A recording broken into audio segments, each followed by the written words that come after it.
नमस्कार, स्वागत है आप सभी का मेरे ईपीएम सिवान यूट्यूब चैनल में। आज हम लोग यहाँ समाजीकरण, परिभाषा एवं समाज से संबंध, समाजीकरण की परिभाषा और समाजीकरण की जो है समाज से संबंध को जानेंगे, समझेंगे, इसकी संपूर्ण व्याख्या करेंगे। चाहे आप किसी भी टीचिंग एग्जाम की तैयारी क्यों ना कर रहे हो, साथ ही बीएड डीएलएड के लिए भी यह टॉपिक बहुत महत्वपूर्ण है। तो चलिए एकदम विस्तार से इसको समझते हैं। और ये शॉर्ट नोट है, इसको आप नोट बना भी सकते हैं, ठीक है, या स्क्रीनशॉट ले सकते हैं। चलिए स्टार्ट करते हैं। समाजीकरण से आप क्या समझते हैं, इस पे ध्यान दीजिएगा। तो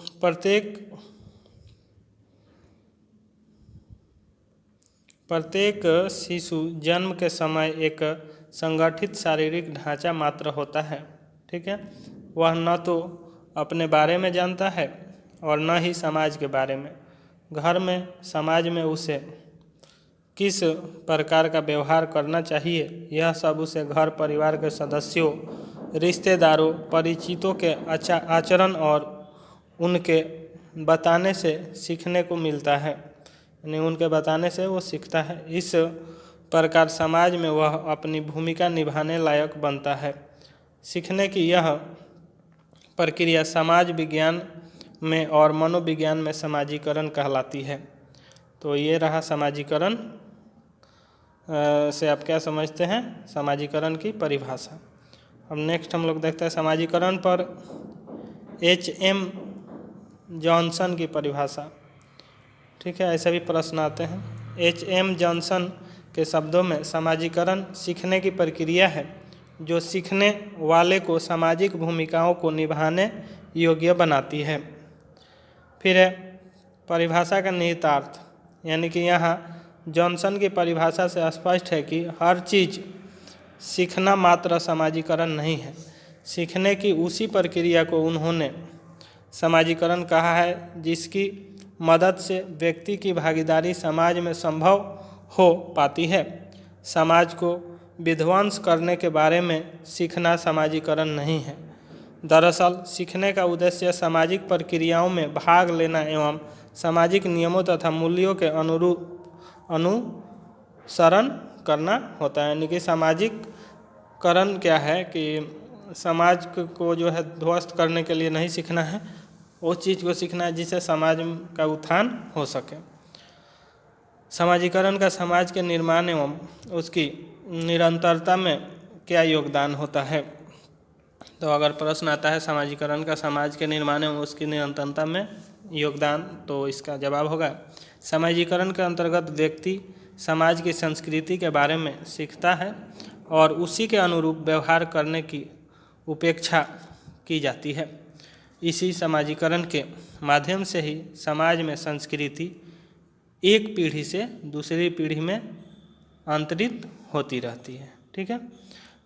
इस प्रकार समाज एवं संस्कृति अनवरत रूप से थोड़े बहुत परिवर्तनों के साथ जीवंत व्यवस्था की तरह चलते रहते हैं। समाजीकरण पर किम्बल यंग की परिभाषा। किम्बल यंग जो है कहते हैं कि समाजीकरण वह प्रक्रिया है, किम्बल यंग के द्वारा समाजीकरण वह प्रक्रिया है जिसके द्वारा व्यक्ति सामाजिक और सांस्कृतिक क्षेत्र में प्रवेश करता है। समाजीकरण कैसी प्रक्रिया है किम्बल यंग के अनुसार? तो समाजीकरण वह प्रक्रिया है जिसके द्वारा व्यक्ति सामाजिक और सांस्कृतिक क्षेत्र में प्रवेश करता है, समाज के विभिन्न समूहों का सदस्य बनता है। इसी प्रक्रिया के माध्यम से उसे समाज के मूल्यों एवं मानकों को स्वीकार करने की प्रेरणा मिलती है।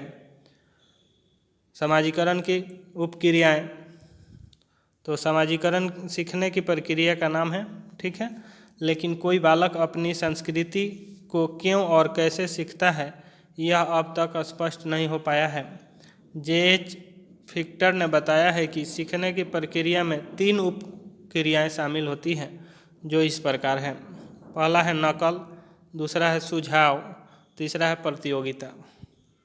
सीखने की प्रक्रिया में 3 उपक्रियाएं शामिल हैं, वो कौन कौन है? नकल, सुझाव और प्रतियोगिता। समाजीकरण के प्रमुख अभिकरण समाजीकरण के प्रमुख अभिकरण बियर स्टेट ने लिखा है, व्यक्तित्व कभी बनाया नहीं आता। व्यक्तित्व जो होता है कभी भी बनाया नहीं आता, रेडीमेड नहीं आता।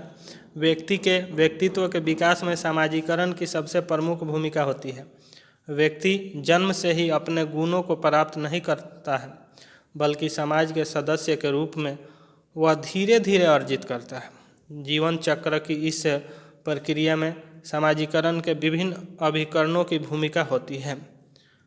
प्रमुख अभिकरण जो है आपके सामने यहाँ पे स्क्रीन पे दिख रहे हैं। परिवार है, मित्र समूह, पड़ोस, शिक्षा, राज्य और जनसंपर्क का साधन। जनसंपर्क का साधन जैसे बाजार, मीडिया आदि ये सब हो गए। ठीक है। J.H. फिक्टर के अनुसार संपूर्ण समाज समाजीकरण के लिए अभिकरण का काम करता है। प्रत्येक व्यक्ति जिसके साथ वह संपर्क में आता है वह किसी न किसी रूप में समाजीकरण का एक अभिकर्ता या एजेंट होता है। समाजीकरण की विशेषताएं: सीखने की प्रक्रिया, आजीवन प्रक्रिया, यानी कि समाजीकरण जो है एक सीखने की प्रक्रिया है, आजीवन प्रक्रिया है। और संस्कृति को आत्मसात करने की प्रक्रिया है और गत्यात्मक प्रक्रिया है। नेक्स्ट, समाजीकरण के जैविक आधार। तो समाजीकरण के जैविक आधार यहाँ पे देख लीजिए। सहज प्रवृत्तियों की कमी, अंतःक्रियात्मक आवश्यकताएं, बाल्यावस्था की निर्भरता, सीखने की क्षमता और भाषा। समाजीकरण के जैविक आधार जो है ये आपके सामने है 5। ठीक है, प्रमुख है। समाजीकरण के उद्देश्य। तो समाजीकरण का उद्देश्य, पहला उद्देश्य है आपको दिख रहा है पे, समाजीकरण अनुशासन का पाठ पढ़ाता है। समाजीकरण अनुशासन का पाठ पढ़ाता है। समाजीकरण प्रेरणा का स्रोत है। समाजीकरण सामाजिक भूमिका का पाठ पढ़ाता है। समाजीकरण कुशलता प्रदान करता है। समाजीकरण के द्वारा व्यवहारों में अनुरूपता आती है। तो देखिए, समाजीकरण अनुशासन का पाठ पढ़ाता है, समाजीकरण प्रेरणा का स्रोत होता है, साथ ही साथ समाजीकरण सामाजिक भूमिका का पाठ भी पढ़ाता है और समाजीकरण कुशलता प्रदान करता है। समाजीकरण के द्वारा व्यवहार में अनुरूप परिवर्तन भी आते हैं। तो आज के इस वीडियो पार्ट में हम लोगों ने समाजीकरण के बारे में जाना समझा और आज के इस वीडियो पार्ट में हम लोगों ने समाजीकरण के बारे में जाना समझा, इसका संपूर्ण व्याख्या की। मैं आशा करता हूँ कि यह वीडियो मेरा आप लोगों को अच्छा लगा होगा और समझ में आया होगा समाजीकरण। तो यदि वीडियो अच्छा लगा हो तो वीडियो को लाइक करें, चैनल को सब्सक्राइब करें और ज़्यादा से ज़्यादा शेयर करें। तो आज के लिए इतना ही, धन्यवाद।